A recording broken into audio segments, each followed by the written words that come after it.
Kembali lagi di Reels, Renungan Emas lewat sosmed. Bismillahirrahmanirrahim. Assalamualaikum warahmatullahi wabarakatuh. Alhamdulillah, segala puji bagi Allah Subhanahu wa Ta'ala yang masih memberi kita kesempatan bertemu dengan Ramadan, bulan yang oleh Al-Quran sendiri disebut sebagai Syahrul Quran, bulan diturunkannya Al-Quran. Ramadan bukan sekadar bulan menahan lapar dan dahaga. Ia adalah bulan pendidikan jiwa. Dan salah satu kurikulum utamanya adalah kembali akrab dengan Al-Quran melalui tadarus. Tadarus bukan hanya sekadar membaca.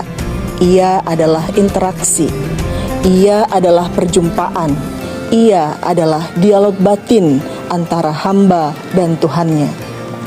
Allah berfirman dalam Quran surah Al-Baqarah ayat 185, A'udzubillahi minasyaitonirrajim, Syahrul Ramadan alladzi unzila fihil Qur'an hudal linnas, al-ayah. Allah berfirman dalam surah ini bahwa bulan Ramadan adalah bulan diturunkannya Al-Quran sebagai petunjuk bagi manusia. Jika Al-Quran adalah petunjuk, maka membacanya berarti kita sedang membuka peta kehidupan. Dan semakin kita sering membukanya, semakin jelas arah langkah kita. Rasulullah SAW bersabda bahwa setiap huruf yang dibaca dari Al-Quran bernilai satu kebaikan. Dan satu kebaikan dilipat gandakan menjadi 10.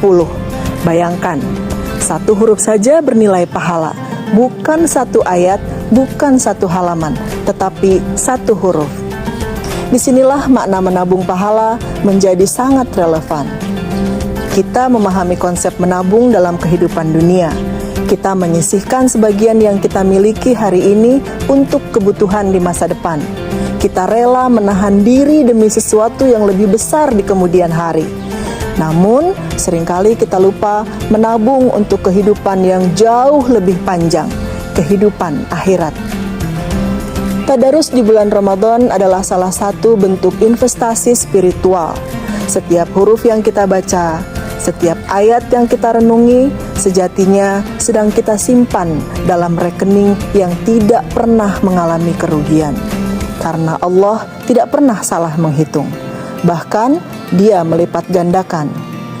Menariknya, Al-Quran bukan hanya memberi pahala saat dibaca, tapi juga memberi ketenangan saat direnungi. Ia menenangkan hati yang gelisah, meluruskan niat yang mulai bengkok, dan menguatkan langkah yang hampir goyah. Bagi para pelajar, tadarus melatih konsistensi. Ia membentuk disiplin waktu. Ia mengajarkan bahwa kedekatan dengan Al-Quran bukan aktivitas musiman, tetapi kebutuhan harian. Jika hari ini kita mampu meluangkan waktu 10 atau 15 menit untuk membaca Al-Quran, sesungguhnya kita sedang melatih diri untuk memprioritaskan yang bernilai kekal di atas yang sementara. Ramadan akan berlalu seperti tahun-tahun sebelumnya. Namun pertanyaannya bukan hanya berapa hari kita berpuasa, tetapi berapa banyak ayat yang berhasil kita baca, kita pahami dan resapi.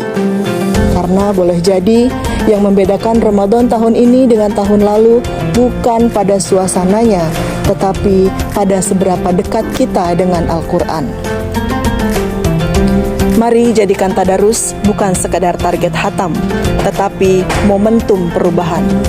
Bacalah ia dengan tartil, renungi maknanya, izinkan satu ayat saja menyentuh hati, lalu biarkan ia membimbing perilaku kita. Jika setiap hari kita menabung sedikit demi sedikit, lama-lama menjadi banyak, begitu pula dengan pahala. Sedikit tapi konsisten, jauh lebih bermakna daripada banyak tetapi sesaat. Semoga Ramadan ini menjadi saksi bahwa kita pernah berusaha lebih dekat dengan firman-Nya. Dan semoga setiap huruf yang kita baca menjadi cahaya di hari ketika kita sangat membutuhkannya. Wallahu a'lam bishawab. Wassalamualaikum warahmatullahi wabarakatuh.